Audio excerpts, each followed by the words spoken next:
Sometimes in life, God gives us people who aren't meant to stay. People who come to play their part. And the role they play in our lives can be powerful. They might be a mentor. They may be a friend. They might even be an opposer. Someone who challenges you but inadvertently pushes you to do better, to be better at your craft, better in your performance. All people have an appointed time and season. All people will serve a purpose in your life according to God's will. But what we need to realize is that not everyone we love is meant to be in our lives forever. Not every friend will always be a friend. Look back over your own life.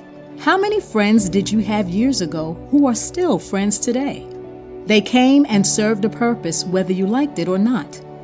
They came for an appointed time and season. You see, none of us were born saved. None of us were born as little saints. We all have been involved with people that we shouldn't have at one point or another in our lives. You've had a friend who you knew was no good for you. You've been with a guy who had red flags all around him. And you've been with a girl who you knew was trouble. We've all been involved at some level with people or with a person who was bad for us. Now the strange thing is, have you ever noticed that it's those people, the ones with red flags, the ones who are trouble, it's those people that are the hardest to get rid of in our lives? And I mean, when you look at the long-term impact they have on us, the long-term negative impact they have on us, it should be an easy decision to let them go. But that's never the case. So, might I suggest that sometimes God allows you to struggle and tussle with these toxic people, with these toxic friends, so that you may learn a lesson. So that you might learn not to invest your time and energy in people who drain you rather than support you. Maybe God has allowed you to see what those red flags look like in a man, so that when the man that God has for you comes around, you are not confused, you are not second-guessing. You can clearly identify a man of God versus a man of bad intentions. And these lessons can be hard to learn.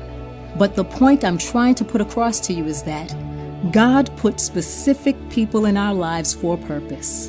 And when He removes them.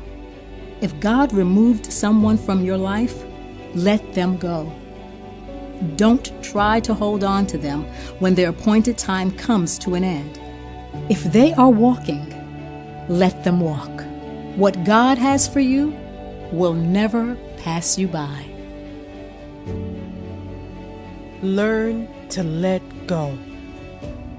Holding on to something that God is saying has come to an end is painful. And that process of holding on will hurt you. And if it doesn't hurt you, then it will plant seeds. Seeds of bitterness, seeds of resentment and unforgiveness. That's what will begin to build up in your heart.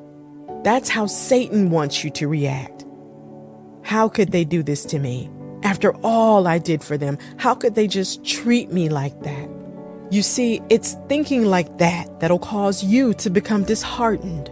You induce yourself into a state of suffering when instead you just need to let them go, respectfully, quietly, gracefully. Let them go. Don't waste time fighting about it. Don't argue about it. God brought them. He'll bring someone else. And when you find yourself in a position where you need the grace to accept that someone has served their purpose, pray that the Lord will be your comfort as He guides you into the next chapter. We don't always know what's best for us. It can be hard to see reality clearly when our emotions get in the way. That's why we need to pray for the grace to be of a clear mind. We will meet a lot of people over our lifetime.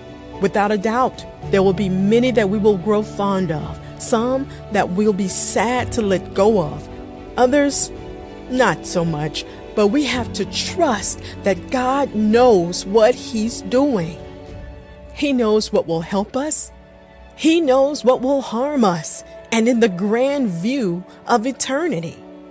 in the grand scheme of our beginning and our end. He knows it all, what is needed to develop our character, who is needed to take us to the next level, and also who should be removed so that we can be free to elevate. We don't always have control over the people who influence our lives.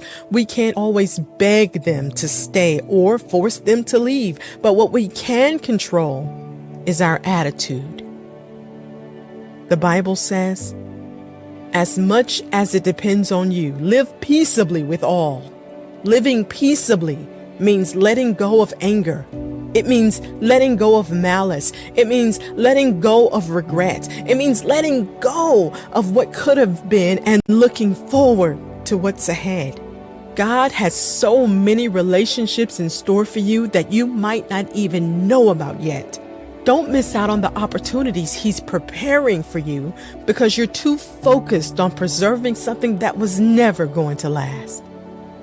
And don't try to bury your emotions, but bring them to God in prayer. He knows your hurt. He knows your pain. Jesus Himself was betrayed by the ones He loved. He understands your reluctance, but He will also give you the strength to do the hard things you need to do. Pray for wisdom as well. It can be hard to determine when to stay and when to let go, but at some point, it becomes clear when it's not meant to be. If a relationship no longer glorifies God, but instead glorifies itself, it's time to move on. It's time to look forward. So if God removed them from your life, don't be afraid to let them go.